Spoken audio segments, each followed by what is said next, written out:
የኦሮሚያ ክልል መደበኛና አድማ ብተና ፖሊስ ሰራዊት በአዲስ አበባ ከተማ የሚሰማራበትን ሕግ ምክር ቤቱ አጸደቀ። የጸደቀው ሕግ የኦሮሚያ ክልል ፍርድ ቤት በአዲስ አበባ ከተማ አስተዳደር ውስጥ የዳኝነት ስልጣን እንዲኖራቸው የሚደነግግ ነው ተብሏል። ይህንን ለማስፈጸም ደግሞ የክልሉ መደበኛ ፖሊስና አድማ ብተና ፖሊስ በአዲስ አበባ ከተማ አስተዳደር ሊሰማራ መሆኑን መሰረት ሚዲያ ዘግቧል። ይህ የሥነ ሥርዓት ሕግ በ2013 ዓ.ም ጀምሮ በተደጋጋሚ ለፓርላማው ቀርቦ የተቃውሞ ድምፅ ሲያስተናግድ ቆይቷል። አምስተኛ የሕዝብ ተወካዮች ምክር ቤት ይህንን ሕግ ለማጽደቅ ተስኖት የቆየ ሲሆን አሁን የሥራ ዘመኑ ሊጠናቀቅ 3 ወራት ብቻ የቀረው ስድስተኛ የሕዝብ ተወካዮች ምክር ቤት ሲያጸድቀው የአማራ ብሔራዊ ንቅናቄ አብን ተወካይ ዶክተር ደሳለኝ ጫኔ እና አበባው ደሳለኝ ከረር ያለ ተቃውሞ አንስተው ተሟግተዋል። ይሁን እንጂ ይህ የሕግ ስነ ስርዓት በአብላጫ ድምፅ መጽደቁን መረጃዎች ያሳያል። ጥያቄው ግን አዲስ አበባን ለቀውስ የሚመራና ኢፍትሐዊነት የሰፈነበት የሲኦል ከተማ ልትሆን የሚያስችል በር የከፈተ ውሳኔ የወሰነው ፓርላማው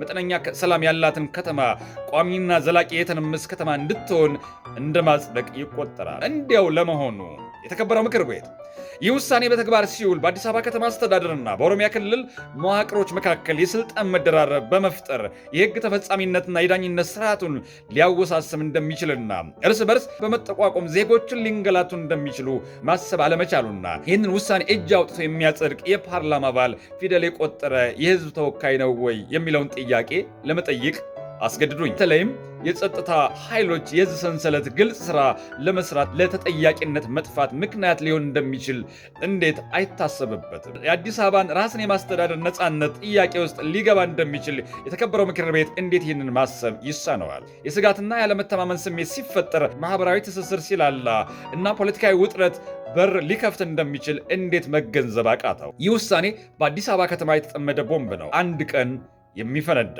ይህንን አሰራር ከመወሰን አዲስ አበባን ጠቅልሎ ለኦሮሚያ መስጠት የተሻለ ነው። ምክንያቱም በሚና መነጣጠቅ የሚመጣው ቀውስ አዲስ አበባን የሲኦል ከተማ እንዳትሆን ይከላከላል። ፓርላማው ግን ምን ነክቶት ነው? እርግጠኛ ነኝ ተኝቶ በእንቅልፍ ልቡ የወሰነው ውሳኔ መሆን አለበት። ተፈጥሮ የሰጠውን እድል ኢቢኤስ ሊነፍገው አይገባም። እስኪ ይህንን ቪዲዮ ተመልከቱት። ቅጭን ለስል ሰምቻለሁ። ምን አለ ባቆም፣ ምን አለ አቆም ቢሆን ኑሮ፣ ምን አለ ባይ 10 ቁጥር መርቻ ጠፋ በሚል ተልካሻ ምክንያት ገባ ያምራል። ዳቹም ተወጣኛችሁ ዝነኛና ተዋግደረች ተለማላጭ እዚህ ቦቁ ኢቢኤስ በቃ ያውጣሉ። ሁላችሁም እንቆምበት ዝነኛና ተዋግደረች የነጻነትን ጉዳይ እናስቀጥለዋለን። የእውነት ለመናገር የመጀመሪያ ሳየው ነፃነት ዳግሞ ወደ ምድር የመጣ እስኪመስለኝ ድረስ ነው የደነገጥኩት። የቤተሰብ ጨዋታ ኮከብ የሆነው ነፃነት ወርቅነህ የሚተካ ተፈጥሮ አዘጋጅቶ ሰጥቶናል። ተፈጥሮ የሰጠንን እድል ኢቢኤስ ሊከለክለን ይችላል ብዬ አላስብም። ምናልባት አሁን ላይ የሚወዳደሩት የውድድር ሂደት ላይ በመሆናቸው ሊያስቸግር እንደሚችል እገነዘባለሁ። ግን ተወዳዳሪዎች የራሳቸው ቀለም ያላቸው ጎበዝ የጥበብ ሰዎች መሆናቸውን ሁላችንም እንመሰክራለን። አዝመራው እዛው ኢቢኤስ ውስጥ ነው የሚሰራው። ብቃቱን የሚያሳይበት መድረክ አግኝቷል። ያሲኖን ደግሞ ኢቢኤስ በሌላ መንገድ እድል እንደሚሰጠው አምናለሁ። ይህን ልጅ ግን ኢቢኤስ ሳይሆን ተፈጥሮ ነው እድሉን የሰጠው። ይህንን እድል ሊነፍገው እንደማይገባ አምናለሁ። ነፂን ለሚወድ ህዝብ መንትየውን ታቀርቡለት ዘንድ በአክብሮት እንጠይቃለን። የቤተሰብ ጨዋታ አጋፋሪ ያለ ውድድር ተገኝቷል። ይህንን ቪዲዮ ለኢቢኤስ ቴሌቪዥን እንዲደርስ ሼር ታደርጉልኝ ዘንድ በአክብሮት እጠይቃቸዋለሁ። ተፈጥሮ የሰጠውን ኢቢኤስ እንደማይነፍገው አምናለሁ። ለስሙ ተምረሻል ብለህ የትምህርት ደረጃዬን ጠቅሰህ ለስሙ ተምረሻል፣ ግን እንዴት ኦርቶዶክስ ሆንሽ ብለህ መንገድ ላይ ይዘህ ለጠየቅከኝ ልጅ ይሄ ላንተ መልስ ነው። ዛሬ ጠዋት መንገድ ላይ ይዘህ ቦሌ አካባቢ ያናገርከኝ ልጅ ይሄ ላንተ መልስ ነው። ከሁሉም በፊት ግን እኔ ማለት ማን ነኝ ከሚለውን ጀምር። እኔ ማለት የገዛ ማጅራቴን ዞሬ መመልከት የማልችል ደካማ ፍጡር ነኝ። ታዲያ አይቼም ቀምሼም ሰምቼም አጣጥሜ የማላውቀውን ፍቅር ያገኘሁት አንድ ቦታ ላይ ነበር። ያየሁትም የሰማሁትም በዓለም ላይ ካሉ ትርጉም ከሚሰጡ ነገሮች በሙሉ ትርጉም የሚሰጠው መጽሐፍ ቅዱስ። ታዲያ በመጽሐፍ ቅዱሱ ጌታችን መድኃኒታችን ኢየሱስ ክርስቶስ ሳክሪፊኬሽን ወይም ደግሞ መስዋዕትነት፣ ፍቅር ምን ማለት እንደሆነ የተማርኩበት አንደኛው ቤት ማለት ነው። ልመለስና ወደኋላ እኔ ማለት እኔ ብዬ በማወራው ሰውነት ውስጥ እኔ የፈጠርኩት አንዳች ነገር የሌለበት አስቡት። እኔ ራሱ የኔ አይደለሁም እኮ ተፈጣሪ ነኝ። ስለዚህ ፈጣሪ ማን ነው? ፈጣሪን ፍለጋ በምንሄደው ርቀት የሰው ልጅ ምርምር እዚህ ጋር ይጀምራል። ተመራመረ፣ ጠየቀ፣ ፈለገ። ከኔ በፊት የነበሩት የጠየቁት ያገኙትን መልስ መመልከት፣ ማንበብ፣ መረዳት፣ መመርመር፣ መጠርጠር፣ ከዛ በኋላ ማመን የኔ ፍቃድ። ታዲያ ወዴት ሄድኩ? ለምርምር ማትበቃ በዚች አጭር ዕድሜ ታዲያ መረመርኩት፣ ጠየቅኩት፣ ተመራመርኩት። እውነት ፈጣሪ የቱ ጋር ነው ያለው አልኩት።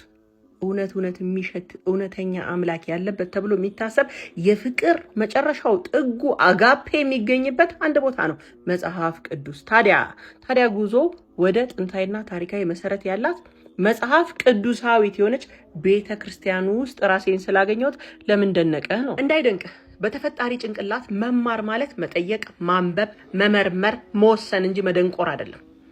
በዘፈቀደ ሳይሆን በስርዓተ አምልኳ እና በዜማዋ የምስጋና ስርዓቷ፣ ማህሌት፣ ቅዳሴ ሰዓታቷ በባህልና በመንፈሳዊነት የተዋበ ማንነት ያላት የብሉይና የአዲስ ኪዳን ጥምረቷ በአዲስ ኪዳን እያመነች የብሉይ ኪዳን ጠቃሚ ስርዓቶቿን ያልጣለች ተዋህዶ በተባለው ሚዛናዊ ጉዞ መጽሐፍ ቅዱስን በተግባር የምትተረጉም አንዳች ቤት ውስጥ ነው ያለሁት። እንደኔ ከንቱነት ሳይሆን እንደሷ ልዕልና ሁለት ትምህርት ያላት ፍቅረ እግዚአብሔርና ፍቅረ ቢጽ፣ ፈጣሪን በፍጹም ልብ መውደድና ሰውን እንደራስ መውደድ ብሎም ማጠቃለያ ፍቅር እና ስለሌላው መማለድ ከሆነበት ጾም፣ ጸሎት፣ ስግደት፣ ስለ ፍቅር ተጋድሎ ካለባት ከቅድስት ኦርቶዶክስ ቤተክርስቲያን ውስጥ ብታገኘኝ አትደንግጥ። ይህንን ስልህ ለስጋ ምቾት ሳይሆን ለነፍስ ድህነት ቅድሚያ የምትሰጥ በፍጹም መንፈሳዊ እርካታ የታሪክና የማንነት ስር ያላት ባለውለታዎቿን የማትረሳ ለክርስቶስ ለሃይማኖት አንገታቸውን የሰጡትን የማትረሳ የምትዘክር የሃይማኖት መፍለቂያ የጥበብ መገኛና የቅድስና ምንጭ